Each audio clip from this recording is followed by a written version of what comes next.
If you want to know how much your Pokemon cards are worth, or perhaps you're looking to buy a certain card and you want to make sure you're paying a fair price for it, I'm going to show you exactly how to value any Pokemon card using the tools TCG Player and eBay. Now, you may or may not already be familiar with these tools for valuing cards that are in good or mint condition, but what very few people know is how to look up the price for used or damaged cards, let alone more rare cards like first editions. After all, the difference in rarity and condition can be the difference between a $100 card and a $10,000 card. Let me walk you through exactly how to look these up. And by the way, if it's your first time here, my name is Luke, and after 20 years, I got back into collecting Pokemon cards to chase that feeling of nostalgia from my childhood. So I invite you to come along the journey with me by hitting that subscribe button below. But it wouldn't be a Legend of Luke video without actually opening up some Pokemon cards. So I actually do have some mail that we can open up today, and we're going to actually look at the value of the cards that are inside here. Let's get into it. All right, let's first look at TCG Player, which most collectors use as a standard for valuing their cards. Now, TCG Player is a marketplace for trading cards, so it uses its own data from recent sales to come up with a market value price. Now realize that individual Pokemon cards don't have a price tag. The packs they come in do, but the cards themselves don't. So the value of a Pokemon card is solely based on the value we attribute to them. And this gets proven by what people are willing to spend on them. So, it is a bit subjective, and the price can fluctuate based on different circumstances. But overall, most collectors trust TCG Player's numbers, and I think it's the quickest way to look up the market value. So I generally recommend using the mobile app version because I feel like it has some additional features that we'll be needing, and you'll see that in a second. But anyway, let's go ahead and open up this package here, and we'll be able to kind of look at the value of this card. Now, I did already open it up just to make sure I knew which card was in there, but you're also still seeing the card and the condition for the first time with me. And by the way, I actually ordered all these cards off of Whatnot.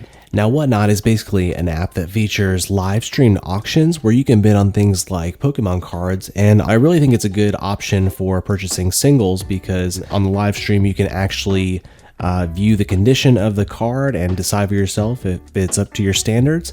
So if you decide to try out Whatnot, be sure and use my link in the description below, and you'll get a $3 credit towards your first purchase on there. So yeah, you'll see that we purchased this for $14, and we'll see if we actually got a good deal on this Charizard. So this is actually an XY promo Charizard, one that I have been wanting, and it's really cool for a few reasons. Mostly because, look at that, you got Flareon and Magmar in the background. It's a pretty sweet card. And of course, Charizard tends to hold its value pretty well. But let's pull this out of here real quick and find out the condition. I mean, the hope is that this is actually in at least near mint condition for the sake of this example. But yeah, looking at the front looks pretty clean to me.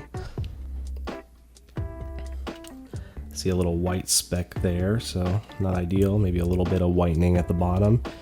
On the back, oh yeah, definitely a little bit more wear on the back. Not a lot, but some of this I think I can just wipe off, but I think the biggest issue is just the whitening up there. Some whitening on the side. So yeah, this is kind of close. This is probably somewhere between near mint and maybe light play. You guys will have to let me know in the comments below. But anyway, let's go ahead and try and look up the value of this. Let's just assume for a moment that it is near mint, because that's kind of where the first part of this app kind of comes in handy. So we'll type in Charizard, and probably the best thing to do usually, especially if you don't know what it's from, is just to find the picture that kind of coincides with it. A lot of Charizards, of course. There it is. So XY121. And so actually you can see the market value price right here, even just in this spot. So you can see it in green. It says about $35. And so, assuming that this is actually a near mint card, a good condition card, then we actually got a great deal on it. And actually, even if it is light play, it probably still means we got a great deal of it. So even if you click on it, you got to be careful because this price here can kind of confuse you. You want to go down and then find, again, the market price. And if there's a non-foil version, it'll show you that on top of the foil version. So that's really the price that you want to usually use just as a quick estimate for how much this card is worth. But again, let's assume that our card is not near mint condition. We kind of have to do something a little bit different to find that out. So let's open up our next pack here, our next mail from Whatnot. Got another vintage card actually, because of course most vintage cards are not necessarily going to be mint or near mint. You can definitely find them, but a lot of them are going to be a little bit damaged because of how old they are.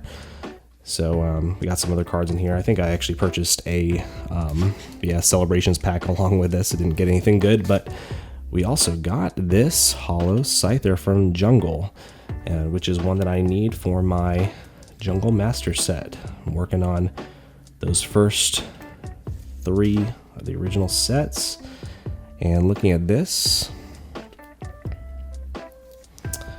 honestly, the front looks pretty great. And that sparkle is very nice as well. All right, let's look at the back. Okay, there is some whitening. I think, quite a bit at the bottom there. So, let's assume that this is light play. I would say it probably is.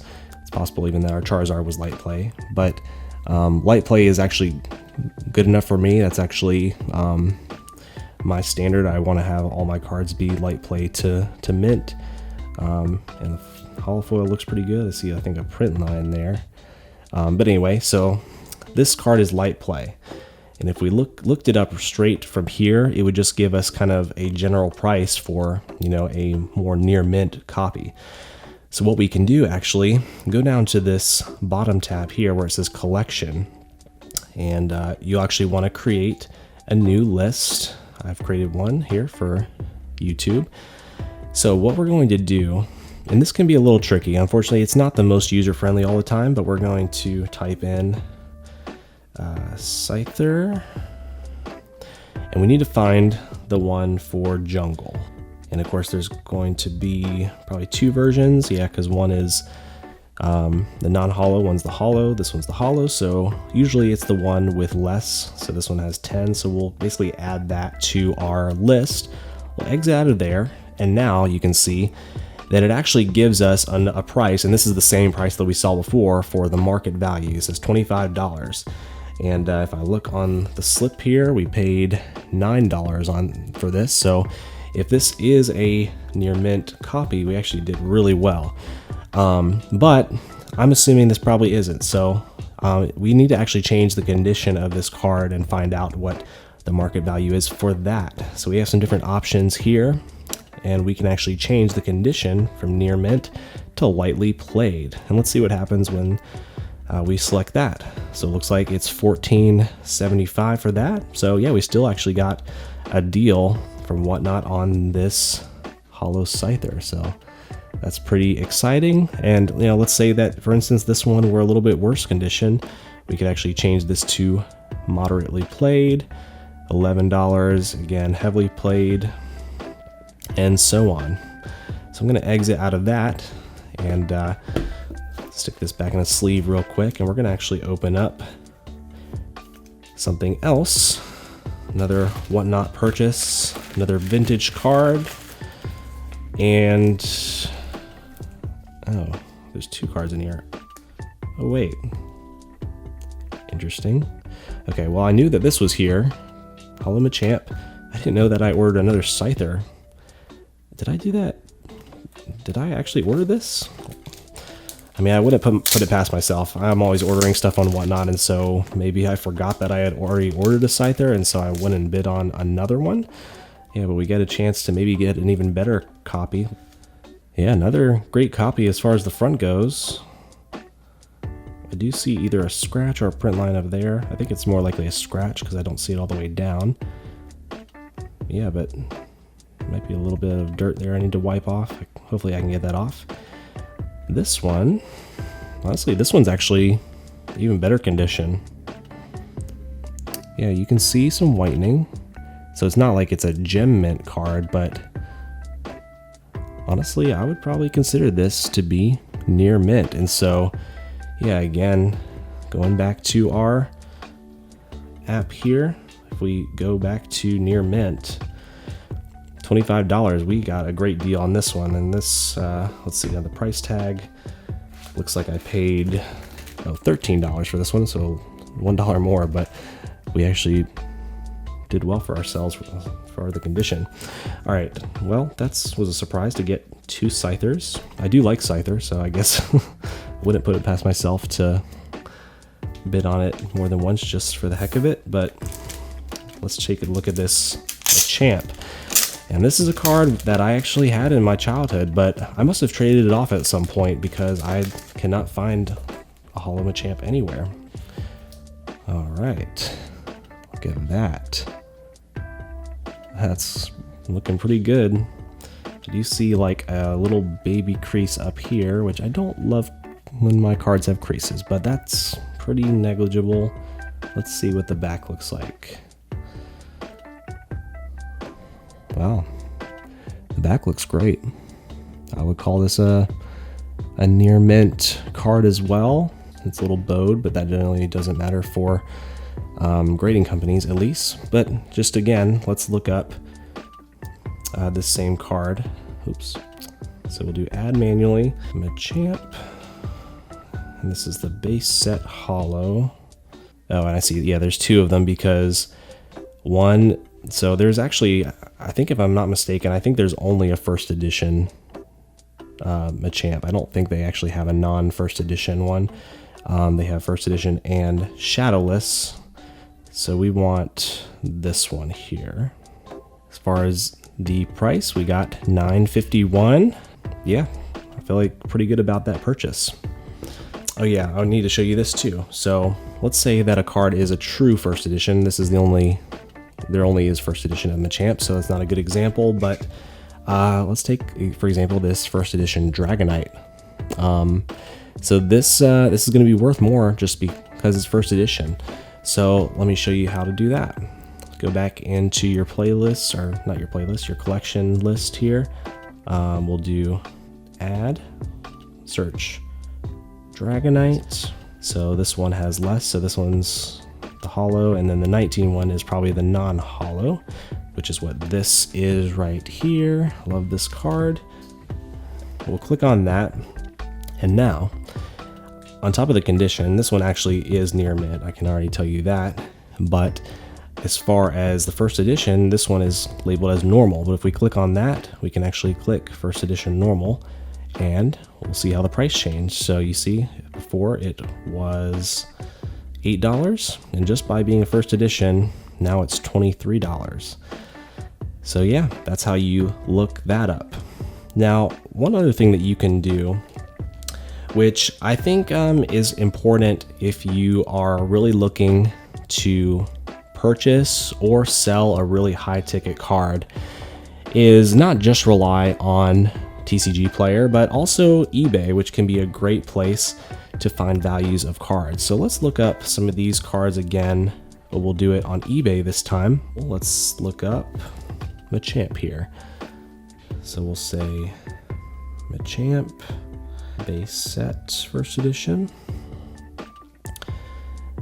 And okay, there are a few listings there, but what you don't want to do is rely on these listings here. We actually need to look at previously sold cards, because again, that's going to show us what people are willing to pay for something like this. So on the computer, you actually go to the advanced search, and there's a tab or a checkbox for sold listings, and you search from there. On mobile, it's slightly different. You go to filter, show more, and if we scroll down here to sold items, we'll select that and then show the results. Here we can see what these are worth. And so, this is quite a bit different than what we saw before, whereas TCG Player is averaging a lot of different listings. but this can kind of give you an idea of what people are buying and selling this card for. And you know, I think the only downside to this is it can sometimes be harder to determine the condition. By clicking on it, you can hopefully evaluate that a little bit, but it can sometimes be difficult if you're not the one holding it in your hand.